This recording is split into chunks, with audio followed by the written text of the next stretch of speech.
가장 문제는 불안감이죠. 집값 더 올라갈 것 같은데, 못 잡을 것 같은데. 문재인 정부 시절 5년, 윤석열 정부 3년 약간 주춤하다가 최근에 다시 올라가다 보니 문재인 정부 시절에 이제 트라우마가 다시 되살아나서 포모 현상이라고 하죠. 피어 오브 미싱 아웃. 나 혼자 뒤떨어질 것 같은 두려운 마음이 다시 되살아나면서 지금 서울 지역은 폭등장입니다. 폭등장. 거의 뭐 패닉 바잉입니다. 지금 사러 가면 물건이 없습니다. 한강벨트 쪽은 호가 올리고 뭐 올 초보다 한 4, 5 오른 것들이 수두룩합니다. 강남의 얘기가 아닙니다. 강남 아닌 지역들이 지금 성동구, 마포구, 강동구, 동작구 이런 지역들이 지금 난리도 아니고요. 뭐 여의도하고 목동, 신시가지는 재건축 단지들이니까 이미 2024년 작년부터 날아다녔고 최근에는 이제 성북구나 동대문구 쪽으로 이제 좀 확산되는 양상이 만들어지고 있는데 문제는 정부가 마땅한 카드가 없다는 거죠.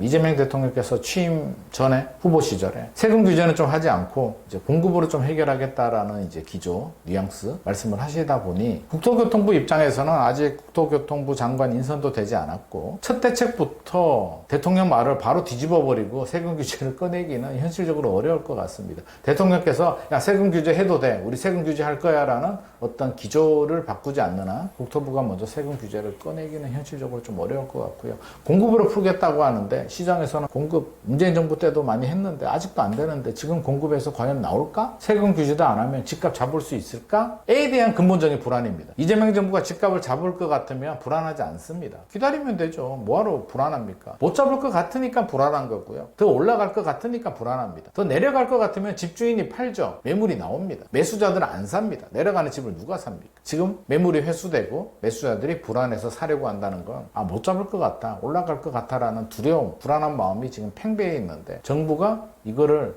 이 불안 심리를 잠재우는 뭔가 묘책이 나와야 되는데 현재로는 약간 이재명 정부는 외면하는 느낌? 왠지 애서 부동산하고는 안 만나고 싶은 느낌? 뭐 그런 느낌을 저는 좀 들고 있습니다. 그래서 이대로 방치하면 아마 부동산 시장, 서울 수도권 집값은 저는 경기 인천까지 확산되는 건 시간 문제일 것 같습니다. 듣고 보니까 많이 심각한 상황인데 지금 안 그래도 많이 올라간다는 심상치 않은 분위기가 감지가 되는 것 같습니다.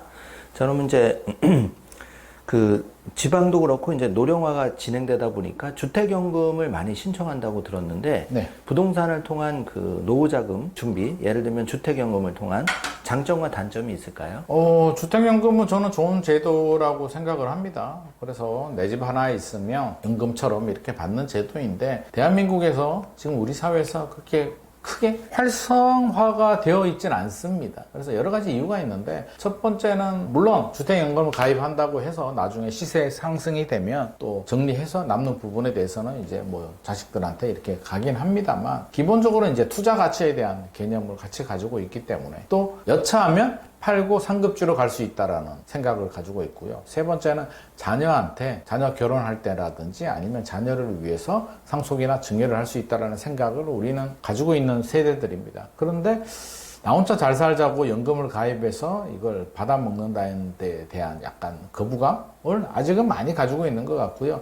또 자격 요건이 있습니다. 가격 기준이 또 고가여도 안 나오고 뭐 이런 부분이 있기 때문에 저는 좋은 제도라고 생각을 하거든요. 집 하나 가지고 잘 살면서 소득이 부족하면 투기하지 말고 물론 수익형 부동산을 투자할 수도 있습니다만 집 하나가 수익형 부동산이 될 수 있도록 본인이 잘 쓰고 이제 마무리가 되는 그게 이상적이긴 한데 우리 자녀를 생각하면 그게 쉽지 않기 때문에 실제로 얼마나 활성화될지에 대해서는 좀 의문을 가지고 있는 부분이고요. 주택연금 가입할 때 자녀분들은 좋아하지 않습니다. 부모가 가입한다라고 하면 아마 표정이 좀 떨떠름하지 않나. 왜? 어차피 저 집이 내 집이라고 생각을 했는데 부모님이 연금을 가입을 해서 다 빼버리게 되면 결국에는 부의 대물림이 일어나지 않는다는 거죠.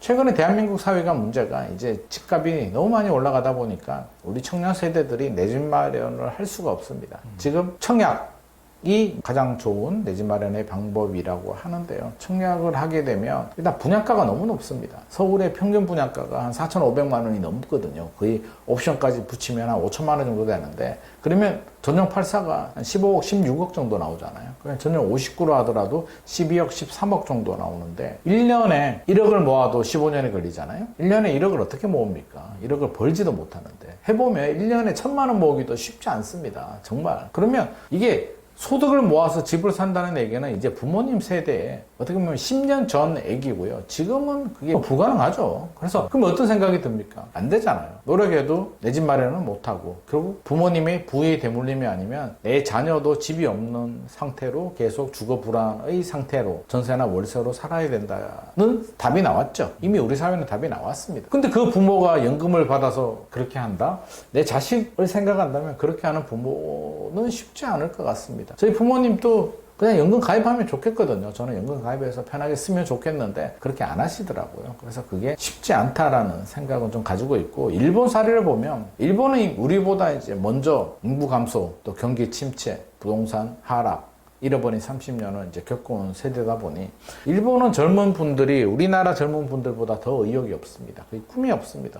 그냥 오늘 벌어서 오늘 사는 사람 같은 느낌이 드는데, 일본에서 이제 그나마 집이 있거나 좀 잘 산다 하시는 분들 얘기 들어보게 되면 스스로 노력을 해서 어떤 뭐 전문직이 된다든지 사업을 한다든지 부동산 투자를 했다, 이게 아니고요. 다 부모님한테 받은 분들입니다. 부모님한테 베이비붐 세대들이 1980년대, 70년대, 80년대 일본 경제 성장과 부동산 가격 상승의 그 부를 축적한 부모님이 물려주게 되면, 상속을 하게 되면 또는 증여를 하게 되면 자녀들도 부를 받아서 윤택한 생활을 하는 거고요. 그게 안 되는 일반적인 가정에서는 그 내 집 마련은 생각할 수도 없습니다. 바라지도 않습니다. 노력하지도 않습니다. 근데 우리 미래입니다. 대한민국도 앞으로 지금 그런 시대로 가고 있기 때문에 갑자기 경제가 좋아질까요? 저성장으로 갈까요? 저는 이미 저성장의 터널로 진입했다고 봅니다. 이미 일본처럼 30년이 갈지 어떻게 될지는 모르겠습니다. 이미 경기 침체 저성장으로 진입을 했고요. 일본의 구조적인 문제가, 우리는 뭐 프라자 합의를 통해서 뭐 환율 조정을 하고 금리를 내려서 부동산 가격이 폭등하고 다시 금리를 내려서 뭐 문제가 됐다라고 하는데, 그거는 표면적인 문제고요. 구조적인 문제는 일본의 사회 경제의 구조, 그 1940년대 50년대부터 만들어진 종신고용 연공 서열의 그 구조 자체가 잘 돌아가다가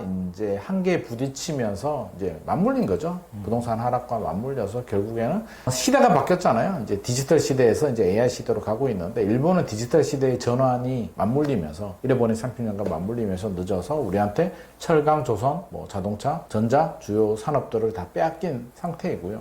우리는 디지털 시대까지는 잘 따라갔는데, 이병철 정주영 회장님 시절에 이제 씨를 뿌려서 지금 세대들이 이제 그 열매를 다 받아 먹었죠. 그래서 우리가 지금 윤택하게 잘 살고 있는데, 다음 시대는 이제 AI 시대잖아요. AI, 전기자동차, 로봇, 자율주행 뭐 이런 시대인데, 우리가 이걸 제대로 따라가고 있냐라고 본다면 저는 그렇지 않은 것 같습니다. 뭐 반도체 HBM이야 기존 굴뚝 산업에서 그냥 얻어 걸려가지고 그냥 납품을 해서 대박이 난 거지, 우리가 AI를 뭐 지배한다, 주도한다라고 볼 수는 없는 거고요. 저는 그냥 얻어 걸렸다고 생각합니다. 굴뚝 산업에서 그냥 운이 좋아서 그냥 걸린 거고요. 실제로 중국 보면 놀랍습니다. AI나 로봇이나 인공지능 보면 상당히 놀라운 수준에 이미 미국과 중국이 이제 다음 세대를 이끌어가고 있는 상황이고요. 우리의 굴뚝 산업이라고 한다면 반도체, 뭐 자동차, 철강, 조선인데, 사실 중국한테 우리가 게임이 안 되잖아요. 게임이 안 되는데 그나마 지금 미중 갈등과 뭐 여러 가지 때문에 중국에 대해서 뭐 장벽을 세우고 규제를 하다 보니까 우리 반도체가 그나마 경쟁력을 가지는 거지, 미중이 화해를 하고 중국이 반도체 장비들을 다 수입을 한다면 길면 5년이고 짧으면 3년 안에 우리 삼성하고 SK 다 따라잡힙니다. 뭐 이미 기술적으로는 다 따라잡혔다는 평가가 지배적이고요. 철강, 조선도 마찬가지입니다. 최근에 철강이 힘든 게 왜 그런데요? 다 중국 때문에 그렇잖아요. 덤핑 치고 걔들의 생산력. 무엇보다 저는 걱정되는 게, 똑똑한 인재들이 외국에는 이제 공대나 기술적으로 가는데 중국도 마찬가지고요. 어마어마한 인재들, 해외에서 공부하고 중국 내부에서 공부하는 인재들이 국가 기술 개발에 투입이 되는데, 우리는 의대 가니까 사실 저는 답이 없다고 봅니다. 제일 똑똑한 친구들이 의대 가고 이제 바뀐 것 같습니다. 뭐 왜? 공대 가서 월급 정리한들 돈이 많이 안 되니까 다 의대 가고, 좀 한다 그러면 어떻게든 의대 가려고 다 재수하고, 이런 상황들, 과거 나와서 재수해서 의대 가고 이런 상황들이 반복되다 보니 대한민국의 미래가 그렇게 밝지는 않습니다. 그래서 우리가 지금 상황에 너무 샴페인을 터뜨리기보다는 상당히 좀 긴장해야 되는 상황입니다. 이게 부동산만 볼 문제는 아니고요. 다 맞물려 있습니다. 그래서 어떻게 하면 우리는 일본의 잃어버린 30년을 전철을 밟지 않고 다음 단계로, 다음 세대로 점프업 할 수 있는지가 이제 최대 관건이 되는데 지금 부동산 시장이나 여러 가지를 보게 되면 쉽지 않겠다라는 생각이 듭니다. 다 돈이 부동산하고 의대가 다 잡아먹고 있기 때문에 이게 대한민국의 성장이나 발전을 위해서 바람직한 현상은 아니거든요. 근데 그렇다고 투자하지 마라 그럴 수도 없는 거고요. 최근에 강남 아파트 가격이 많이 올라가는 이유가 뭐 단순하게 이제 앞서서 뭐 입주 물량도 부족하고 금리도 내려가고 불안하고 지방에서 돈이 올라온다라고 하는데 사실은 돈이 갈 데가 없기 때문입니다. 상가 투자해도 답 안 나오죠. 지금 월세도 못 냅니다. 그러니까 월세 받아서 월세를 못 낸다는 게 아니라 월세를 받아서 대출 이자도 못 냅니다. 지식산업센터 안 되죠. 꼬마 빌딩도 예전 같지 않습니다. 좋은데 강남이나 용산이나 일부 지역들 공실 없는 곳들만 그래도 가격이 좀 올라가는 아주 어려운 상황이고요. 되는 게 하나도 없습니다. 그냥 오직 서울 아파트, 수도권 괜찮은 아파트로만 답이 나오다 보니까 돈이 다 쏠림 현상이 생기는데